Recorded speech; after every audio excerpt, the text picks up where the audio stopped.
Salam alaikum. Je voulais qu'on voit ensemble une leçon de Tawhid. Et là, on va parler de Al-Ihsan, l'excellence. Et ça comprend un seul pilier.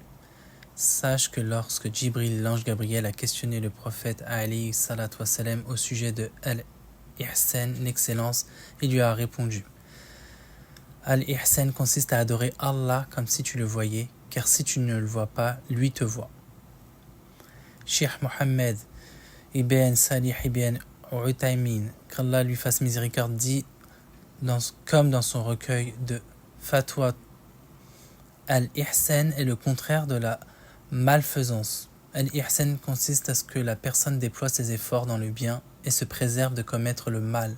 Elle dépense donc de ses biens, de sa science, de son rang et de sa personne dans l'intérêt des serviteurs d'Allah. Pour ce qui est des biens, la personne dépense de ses biens dans le bien, donne des aumônes et s'acquitte de la zakat. Et la meilleure forme d'ihsan concernant les biens est la zakat, car elle est l'un des piliers de l'islam et l'un de ses édifices primordiaux. De plus, l'islam de la personne ne se réalise qu'avec elle. Enfin, la zakat est la dépense la plus aimée d'Allah Azza wa Jal. Puis suivent les dépenses obligatoires faites pour sa femme, sa mère, son père, ses enfants, ses frères, les enfants de ses frères, ses sœurs, ses oncles paternels, ses tantes paternelles, ses tantes maternelles. Puis suivent les aumônes faites aux pauvres et aux autres personnes les méritant, comme par exemple les étudiants en sciences religieuses.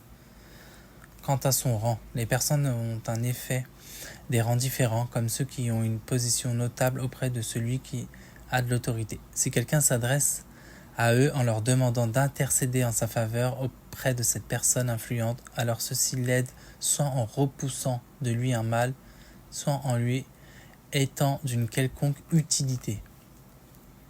Quant à sa science, cela consiste à utiliser de son mieux sa science au profit des serviteurs d'Allah, en enseignant dans les assemblées et assises générales et particulières. Et même à l'occasion d'un café entre amis, il fait partie du bien et de l'ihsan de les instruire.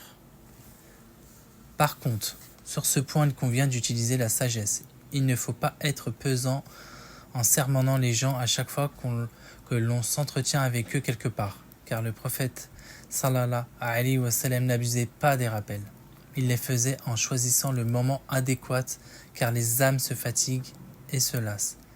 Et si elles sont lassées, elles perdent de leur vigueur, s'affaiblissent, et se peut même qu'elles se mettent à éprouver de l'aversion pour le bien à cause du trop grand nombre de ceux qui en parlent.